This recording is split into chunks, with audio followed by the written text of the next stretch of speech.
Voice of امریکہ اردو کی weekly high lights کے ساتھ میں ہوں مہنور یوسف۔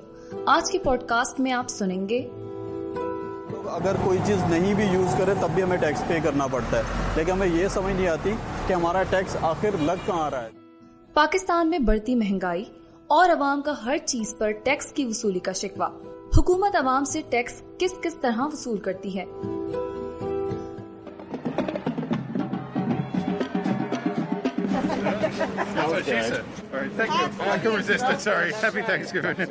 امریکہ میں تھینکس گیونگ کا تہوار، عزیز و اقارب سے ملاقاتیں اور دعوتوں کے مزے۔ آپ کو بتائیں گے اس تہوار کی تاریخ۔ اور ویکلی ہائی لائٹس میں شامل ہے باہمت اور خود مختار خاتون عائشہ رشید کی کہانی، جو پاکستان میں ریٹیل اسٹور کی چین چلا رہی ہیں۔ آپ سن رہے ہیں وائس آف امریکہ اردو کا پوڈ کاسٹ۔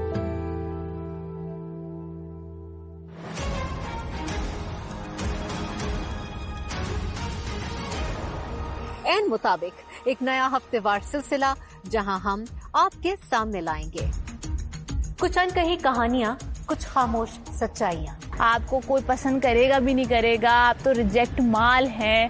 آپ اگر ہراسمنٹ کا شکار تھے تو آپ نے نوکری کیوں نہیں چھوڑی؟ لوگ کیا کہیں گے کا جو خوف ہے اور ڈر ہے، اس سے لوگ باہر نہیں نکلتے۔ کچھ باتیں جن کا کہنا منع ہے، مگر وہ باتیں کرنا بہت ضروری ہے۔ ان کے بچے نہیں ہیں تو یہ ڈیٹ مارنے کے لیے آئے ہیں۔ اسلام سارے حقوق دیتا ہے، مسلمان نہیں دیتے۔ سب سے پہلے اپنے بیٹوں کی پرورش کریں۔ عورت کے ہر مسئلے کو چھپانا ہے، چاہے وہ اس کے اوپر کسی قسم کا تشدد ہو یا پھر اس کے پیریڈز ہو۔ میرے لیے، آپ کے لیے، ہر عورت کے لیے۔ اسی لیے دیکھتے رہیے این مطابق۔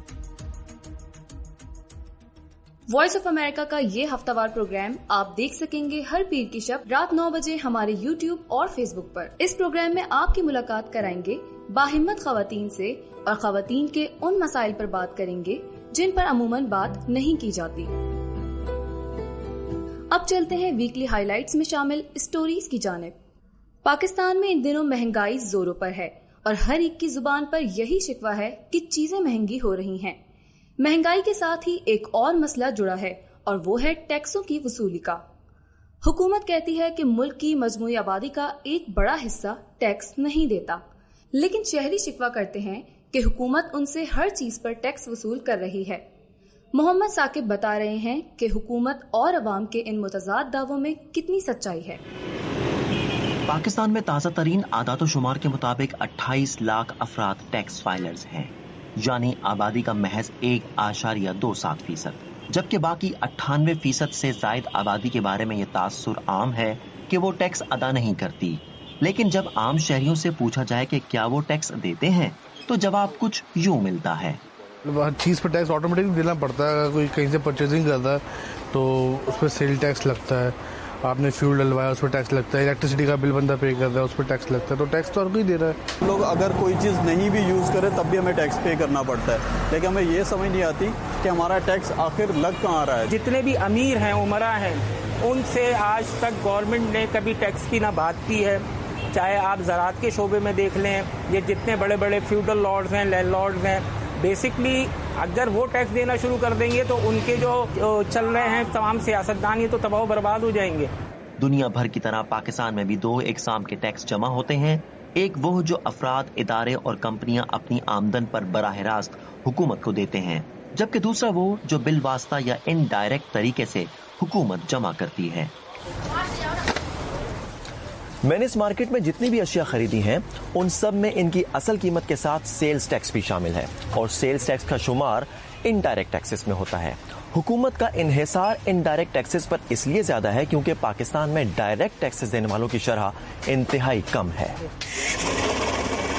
انڈائریکٹ ٹیکس میں سیلز ٹیکس کے علاوہ کئی ٹیکسز اور ڈیوٹیز شامل ہیں جو وفاق اور صوبائی اداروں کے علاوہ مقامی حکومتیں وصول کرتی ہیں۔ انہیں غریب یا امیر سبھی کو یکساں طور پر ادا کرنا ہوتا ہے۔ ٹیکس ماہر اور 2014 میں قائم کیے گئے ٹیکس اصلاحات کمیشن کے رکن اشفاق تولا کا کہنا ہے کہ براہ راست ٹیکسوں کی وصولی بڑھا کر انڈائریکٹ ٹیکسوں کا بوجھ کم کیا جا سکتا ہے، مگر سوال یہ ہے کہ براہ راست ٹیکسوں کی وصولی کم ہے ہی کیوں؟ کہ ہم دائرۂ کار کو وسیع نہیں کر پا رہے، اور اگر ہم جس دن وسیع کر پائیں گے، ہم اپنی ڈاکومنٹیشن کو پورا کر لیں اور اس کے حساب سے اگر ہم ٹیکس لیوی کرنا شروع کریں گے تو میرا خیال ہے یہ دائرہ بڑھ جائے گا،